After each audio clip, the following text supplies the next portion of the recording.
In this video, we're going to talk about the birch tree. Yep, probably one of the most recognizable trees in the entire world.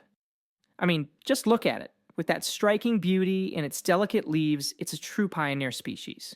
It's often one of the very first trees to pop up in forests across the northern hemisphere after, say, a fire or some other disturbance. It's a real symbol of new life and resilience. So, what exactly makes this pioneer tree so special? Well, let's dive in and take a closer look. Alright, first up, let's really get to know this iconic tree. We're going to break down what makes a birch. Well, a birch, its appearance and some of its most basic and honestly fascinating characteristics. There are a few key things that make a birch just instantly recognizable. First, there's that famous bark, right?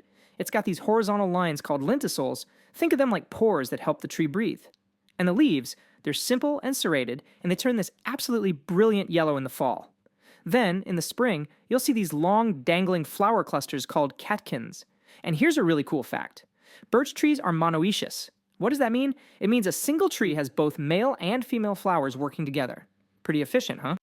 So, how big do they get? Well, in the tree world, birches are definitely sprinters, not marathon runners. They grow pretty fast to a medium height of around 30 meters, with a trunk that can get up to 60 centimeters wide. But their lifespan is actually kind of short for a tree, usually only about 80 years or so. Okay, so when you think birch, you probably picture that classic peeling white bark, right? But, and this is super interesting, the birch family is a whole colorful bunch. You can actually find species with this salmon pink bark like the heritage river birch, or even one that's a striking golden yellow. It just goes to show you there's way more to the birch than meets the eye.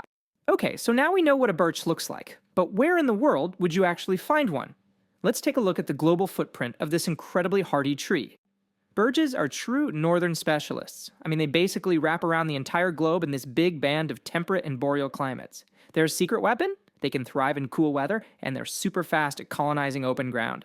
That makes them a cornerstone species in forests from North America all the way across to the Himalayas. Given how beautiful they are, it's really no surprise that so many people want to grow them in their own yards. But you gotta know, bringing a birch into a garden setting means you have to understand its very specific needs. So, here's the secret to a happy birch, and you should remember this: cool feet, sunny head.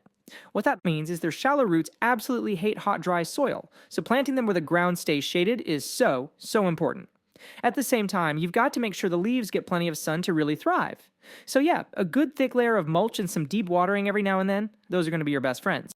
A birch tree isn't just a pretty face in the forest, not at all. It's actually a bustling hub of activity, a real center of its ecosystem. Let's take a look at the incredible web of life it supports. A single birch tree is basically a full-service restaurant and hotel for wildlife. Seriously. You've got big browsers like moose nibbling on the twigs, birds feasting on the seeds, and then there are the yellow-bellied sapsuckers. They drill these little wells for sap, which creates a sweet treat that attracts other critters like hummingbirds and squirrels. It's a whole community. But every hero has a villain, and for the birch, its arch nemesis is the bronze birch borer. This tiny beetle is a huge threat, especially for birch trees that are already stressed out by heat or drought, which, sadly, is often the case for trees planted in urban gardens. The larvae tunnel right under the bark and, well, they essentially starve the tree by cutting off its supply lines.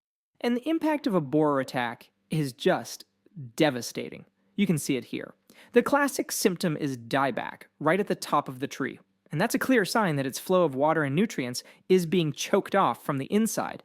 This really just highlights why keeping a birch healthy and stress-free is its absolute best defense. Okay, so beyond its role in the forest, the birch has this deep and honestly surprising connection to human history. And that brings us to a bit of a riddle. What do ancient paper, popsicle sticks, and weddings all have in common? The answer, of course, is the incredibly versatile birch tree. Let's break this down. Its bark? It was literally one of our first forms of paper. Its strong wood is used for everything from furniture to, you guessed it, popsicle sticks. You can even tap its sap to make syrup, kind of like maple syrup. And culturally, it's a super powerful symbol, known as the mother tree in folklore, representing rebirth and protection in rituals from traditional maypoles to old-timey weddings.